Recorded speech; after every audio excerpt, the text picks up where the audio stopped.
حضرت سیدنا محدث دکن ابوالحسنات سید عبداللہ شاہ صاحب نقشبندی مجددی قادری رحمۃ اللہ تعالی علیہ ارشاد فرماتے ہیں، صاحبو حضرت صلی اللہ تعالی علیہ وآلہ وسلم کی پیدائش کی جس قدر خوشی ہو کم ہے، تولد کی خوشی منانے صرف ایک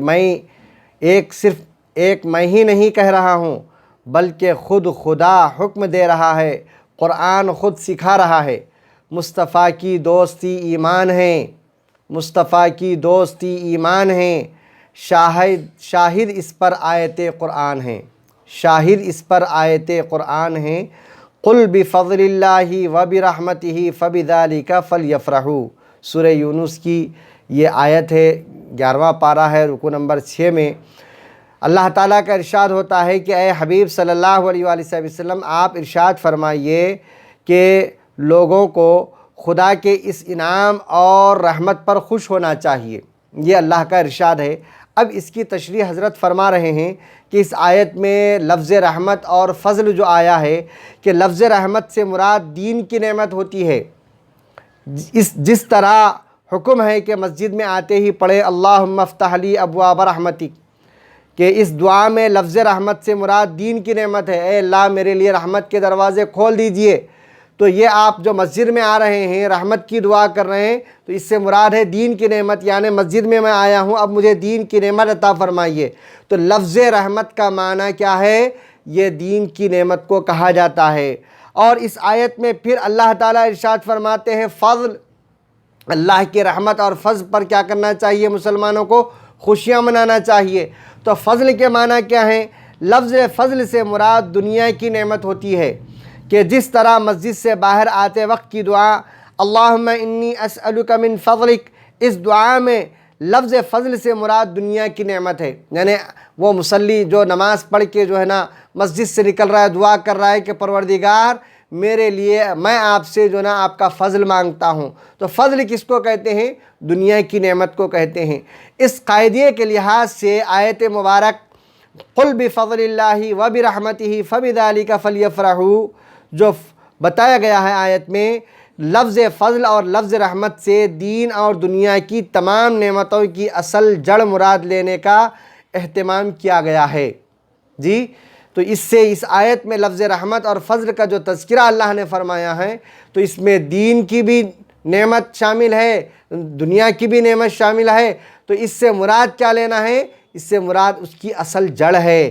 وہ اصل و جڑ جس کا اہتمام کیا گیا آقائے نامدار سرکار دو عالم رسول اللہ صلی اللہ تعالی علیہ وآلہ واصحابہ وسلم کی پیدائش ہے۔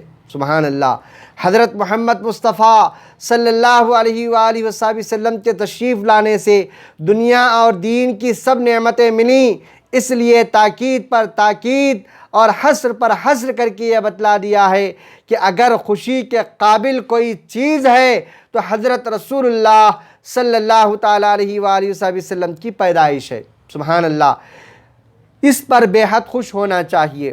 قل بفضل اللہ وبرحمتہ فبذالک فلیفرحوا، اللہ کا یہ مبارک کلام ہے، پر ہی بس نہیں کیا، یعنی اس پر ہی بات کو ختم اللہ نہیں کیا، بلکہ اس کے بعد صراحت فرماتا ہے ہوا خیر مما یجمعون، یہ حضرت کی نعمت دنیا کے ان تمام نعمتوں سے بہتر ہے جن کو تم جمع کر کے اس پر خوش ہوتے ہو۔ کہ آپ کو ماں باپ کی نعمت ملی، اولاد کی نعمت ملی، رشتہ داروں کی نعمت ملی، علم نافع کی دولت ملی، آنکھ کی دولت ملی، نعمت ملی، جی آپ کو صحت کی نعمت ملی، آپ کو دولت کی نعمت ملی، آپ کو دنیا کے مال و ثروت کی دولت ملی، جی نعمت ملی۔ تو یہ سب جو نعمتیں اللہ کی ہیں، ان سب میں اگر یعنی ہر نعمت پر انسان خوش ہوتا ہے، تو یہ جو خوشی آپ مناتے ہیں نعمت کے ملنے پر، تو سب میں زیادہ ہر مسلمان کو نعمت دین اسلام پر جو نا اس کو شکر گزار ہونا چاہیے،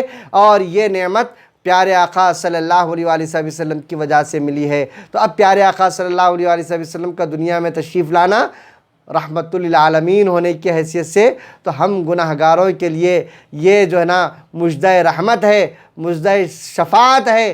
جی ہمارے لیے دنیا میں بھی آپ کا جو ہے صدقہ ملا ہے، اور آخرت میں بھی جو ہے نا آپ کا ہم کو صدقہ ملے گا۔ تو اس پر ہر انسان جو ہے نا جو صاحب عقل ہے برابر اس کو جو ہے نا سب میں بڑی نعمت پر خوشی ہوتی ہے۔ اس آیت میں فضل و رحمت سے مراد حضرت صلی اللہ تعالیٰ علیہ وآلہ وسلم کی پیدائش ہونے کی دلیل یہ ہے کہ ایک اور جگہ اللہ تعالیٰ ارشاد فرماتا ہے، یتلو علیہم آیاتہ ویزکیہم ویعلمہم الکتاب والحکمہ وَإِن كَانُوا مِن قَبْلُ لَفِي ضَلَالٍ مُبِينٍ۔ یہ نبی ایسے ہیں کہ آیتیں تلاوت کرتے ہیں، ظاہری و باطنی نجاستوں سے پاک کرتے ہیں، ان کو حکمت کی باتیں سکھلاتے ہیں، سب کھلی گمراہی میں تھے۔ یہی منشا ہے حضرت کے پیدا ہونے کا۔ اس وجہ سے حضور صلی اللہ تعالیٰ علیہ وآلہ وسلم رحمت اور فضل ہیں اللہ کے، اس پر ہمیں خوب خوشیاں منانا چاہیے۔ وآخر دعوانا ان الحمد للہ رب العالمین۔